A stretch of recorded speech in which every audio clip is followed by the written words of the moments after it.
you may have to take a look at the letter, because it was like, you know, like you need to stand up for what you believe in, and you need to like not, I mean, it was all, maybe I'm reading between the lines too much, but it was like you need to show people that polyamorous people have high standards and do communicate, and that you don't just bend to your man's every whim, and that you know, that if somebody wants to be with you, they need to accept all of you and not like belittle your lifestyle. And he didn't say like mention anything specific, But he sees. but it seems like he sees. He must. I mean, think about it. He sees what's said when you're not around. Exactly, you know. And so, I mean, I don't know if that was just like Mike specifically or just other guys or whatever, you know, but like it like really bothered me, like the mixed reactions. Like, so I was like really upset that night. Because I just didn't know what it meant, because like on the one hand, like Christopher's telling me like you're doing a great job, it's good, you know, and then on the other hand, Jairus was like no, like it seems like the implication was like you're failing at being a good representation of what we are, and then now all this gets tossed into the mix, and I'm super pissed, because like seriously, literally, all I did was talk to the guy today, like just talk to the guy, and now Mike is pissed at me, not only because of like just talking to a guy, but also pissed at me because of like questions that Nikki was asking me. Like he takes that and reads into it, where like he and I haven't even had a face-to-face conversation about it, and he's already like, well, I'm moving out. I'm just like, what the fuck, man? Like, well, I think you and I know what it is. There's a lot of jealousy. I know in he's it. jealous and threatened, but like say that to my face. Come to me with it. A freaking group with it first. Like that's a problem. And he didn't handle it well, and that's why for a minute there I wondered I wondered if he was just saying it to be funny, like he wasn't really jealous, he was just kind of teasing about it, and it was just making light of the situation. But then as he continued it, I started to see like he's really upset. Yeah, that it actually does bother him. So I kind of started to say like, I'm sorry, do you not understand what's happening here? Do you not understand the lifestyle that she leads? Like, this was no secret. I understand why he's upset, because he cares about you very much, but I also... and I care about him a lot, and that's the thing, is I'm torn between, like, one of the big values within polyamory is respect for your partner and care for your partner, you know?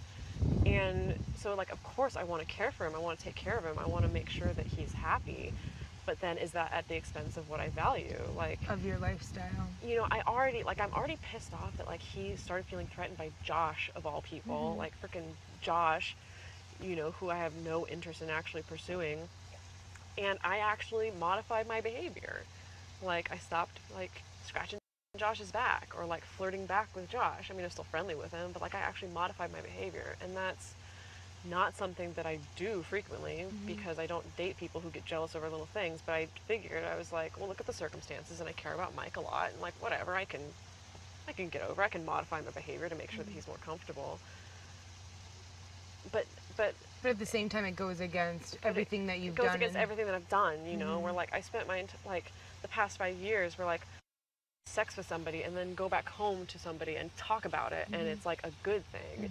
You know, and you're freaking out because I'm scratching somebody's back. You're freaking out because I'm having a conversation with somebody. Like, it's not a behavior that I've had to deal with.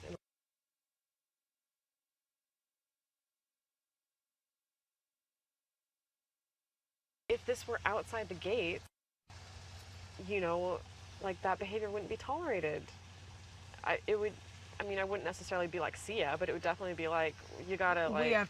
We gotta figure this out, because this is or not, even just, like, this has gotta kind of calm down. Because this is not the way that I roll, you know, but it's so hard in here, because here when you live together, it's like, do you want to create that turbulence and live day to day like it? That's why I don't ever feel it right to even...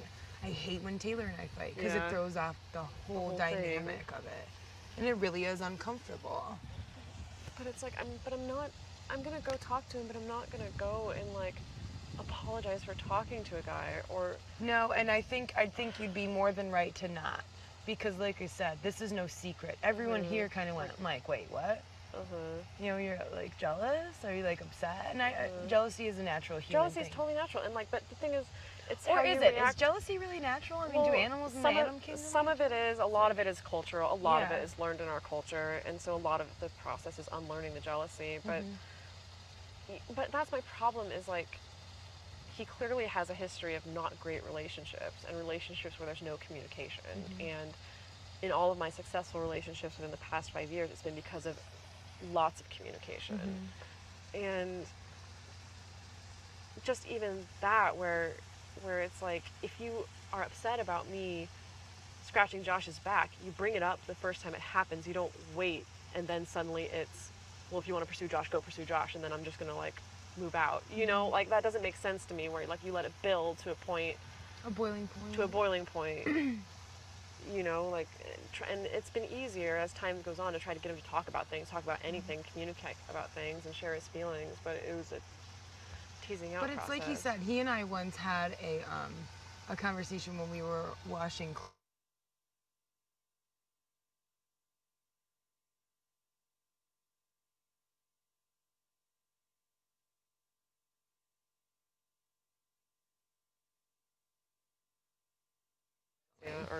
and he kind of felt like out of control, and they didn't really know. I mean, you know, as you know, like the higher things climb, the harder they're gonna fall. And I think he foresaw that.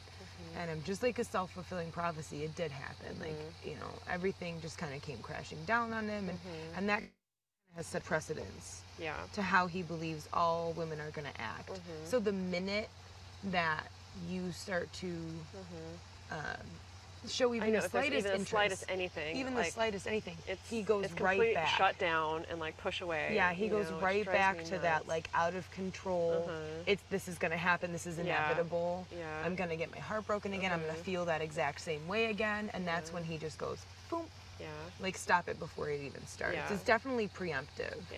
And I think you need to talk to him about that. And it's just like he said at home too. Like he's got all these women, and you know, he's faux monogamous to all of them. And that to me comes from a place of like malicious intent. And to me, that's where cheating lies.